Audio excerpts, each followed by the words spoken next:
नमस्कार। मैं comment section को आगे बढ़ाते हुए गुरदीप राम से लेता हूँ। एम्ब्रियोलॉजी लैब बाई ईशानी में doctor Dipankar is the best doctor all of the India.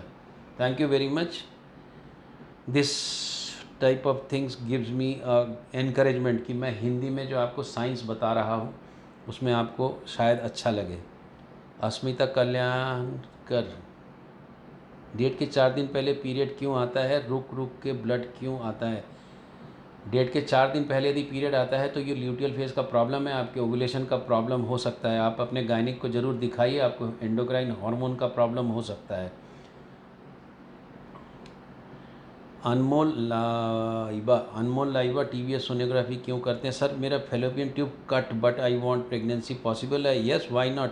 But pregnancy fallopian tube यदि कट हो गया तो उसको जोड़ना थोड़ा मुश्किल होता है, पर हम कर सकते हैं। Otherwise you can go for IVF। Sharda Som, how can I contact you from Assam? You should call Mr. Devin then at 741-741-555-3333. 741-555-3333. Then he will talk to you and guide you. There are a lot of people from Assam coming to me. Low sperm count में लिखा सुशांत लोखंड, sir मुझे 10 साल से nightfall की बीमारी है, क्या मुझे पिता बनने में प्रॉब्लम हो सकती है? क्या मेरा वीर्य का शुक्राणु में कमी? नाइटफॉल से शुक्राणु की कमी नहीं होती, नंबर 1। ये मैंने एक वीडियो बनाया था, इसमें आप देखेंगे। दूसरा, नाइटफॉल होना लड़कों को नॉर्मल है, ये एक ओवरफ्लो की तरह है। यदि नॉक्टर्नल एजैकुलेशन, उसको नाइटफॉल बोलते हैं, यदि होता है तो वो एक नॉर्मल, उस समय यदि इरेक्शन होता है तो वो नॉर्मल होता है, तो आप उसको लेके एकदम चिंता मत करिए। और यदि आपकी मैरिज हो रही है और आपको कोई इस चीज़ से आपको डराता है कि आप पिता नहीं बन पाएंगे, तो आप अपना एक सीमेन एनालिसिस करा लीजिए। जो बंदा सीमेन एनालिसिस करा सकता है हाथ से निकाल के, वो नॉर्मल है। और यदि सीमेन एनालिसिस में यदि शुक्राणु अच्छे मिल जाते हैं तो फिर तो आप नॉर्मल है ही।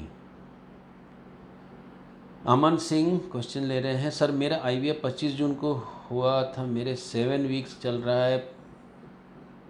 ये जो क्वेश्चन है, ये वाले क्वेश्चन मैं इसलिए नहीं ले सकता क्योंकि ये ट्रीटमेंट संबंधित हैं। आप अपने गायनिक से या फर्टिलिटी डॉक्टर से ज़रूर पूछ लीजिए। भगवत ठाकुर डबल मार्कर में, सर प्लीज़ मेरी प्रॉब्लम सॉल्व कीजिए, मैं बहुत परेशान हो गया हूँ क्योंकि मैं एंटी स्कैनिंग करवाया और उस टेस्ट में बच्चे की हार्ट बीट 180, क्या उसमें कुछ प्रॉब्लम? ये इसका आंसर देना, आप अपना रिपोर्ट भेजिए। आप अपना, यदि बहुत ज़्यादा परेशानी है तो आप टेली कंसल्टेशन से कंसल्टेशन ले सकते हैं, क्योंकि इसको यूट्यूब के चैनल में क्वेश्चन आंसर में लेना मुश्किल है। ये इंपॉर्टेंट क्वेश्चंस होते हैं। PGS और PGD का how much cost when PGD? I am not doing at present PGD और PGS। 6 miscarriage in 6 years married life, really it is difficult, but you can come to me and we can see the patient। वकार साहब uterus का छोटा होने में, अस्सलाम वालेकुम sir, मेरा uterus बहुत छोटा है, उसमें मुझे पीरियड नहीं, ब्रेस्ट साइज़ भी छोटा है। आप अपने रिपोर्ट्स व्हाट्सएप से भेज सकते हैं, टेली कंसल्टेशन के थ्रू आपको ये मैं इसलिए बार बार बोलता हूँ क्योंकि आप जब कॉम्प्लेक्स चीज़ें हमको भेजते लिखते हैं इसमें, उसमें का जवाब सरसरी तौर पे देना ठीक नहीं होता, क्योंकि मेरे जो जवाब हैं वो बहुत इम्पॉर्टेंट होते हैं और पेशेंट उसको बहुत सीरियसली लेते हैं। तो जो भी जवाब हो वो पुख्ता हो और एविडेंस बेस्ड हो, प्रामाणिक हो, तो ज़्यादा अच्छा है। वो तभी मैं दे पाऊँगा जब मैं उनका इन्वेस्टिगेशंस और पेपर देख पाऊँगा। पिंटू भालपुर, प्रेगनेंसी के शुरुआत में ब्लीडिंग का स्ट्रेस नले में। नमस्ते सर, मैं अपनी पत्नी के बारे में आपसे पूछना चाहता हूँ कि उसके प्रेगनेंसी के चौथे दिन प्रेयरिंग और जांच करने पर एक दिन हल्की फीकी सी, क्या उसमें बच्चा था? I don't know. फीकी लाइन से उतना प्रेगनेंसी टेस्ट पॉजिटिव पक्का नहीं होता। बेटर है कि आप बीटा HCG ब्लड टेस्ट करवा लें यदि आप करना ही चाहते हैं। Cook with Vandita, very useful for me, information for me, thank again. She come to with लो उसमें। कंचन नेहरे, नाइस रिप्लाई, अंडानुदान में। नफीसा शेख, काफ़ी लंबा क्वेश्चन है, बार बार गर्भपात में।